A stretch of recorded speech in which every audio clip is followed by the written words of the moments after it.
नागपूर शहरातील यशोधरानगर पोलीस ठाण्याच्या हद्दीत येणाऱ्या वनदेवी नगर परिसरात ही धक्कादायक घटना घडली आहे। जुन्या वादाचा राग मनात ठेवून एका अल्पवयीन मुलाने तुषार निषाद याला गाठत शिवीगाळ केली आणि पट्ट्याने मारहाण केली।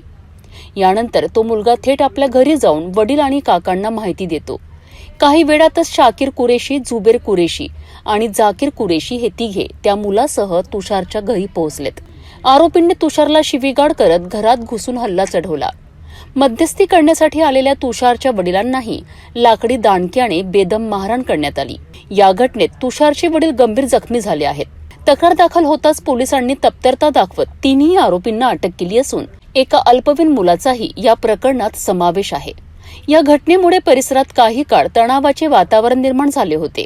पोलीस सध्या या प्रकरणाचा अधिक तपास करीत आहेत। वनदेवी नगर शिव मंदिराजवळ राहणाऱ्या फिर्यादी तुषार शिवकुमार निषाद यास मागील 2 वर्षापूर्वी झालेल्या भांडणाच्या कारणावरून विधी संघर्षग्रस्त बालक राहणार वनदेवी नगर याने त्याला शिवीगाळ केली होती, तसेच पट्ट्याने मारहाण केली होती। यातील विधी संघर्षग्रस्त बालक हा घरी गेला व त्याने त्याचे वडील व त्याचे काका आरोपी नामे शाकीर कुरेशी, जुबेर कुरेशी, जाकीर कुरेशी यांच्यासह पुन्हा फिर्यादीच्या घरी जाऊन फिर्यादी शिवीगाळ करून लाकडी दांड्याने फिर्यादीच्या वडिलांना मारहाण केली होती।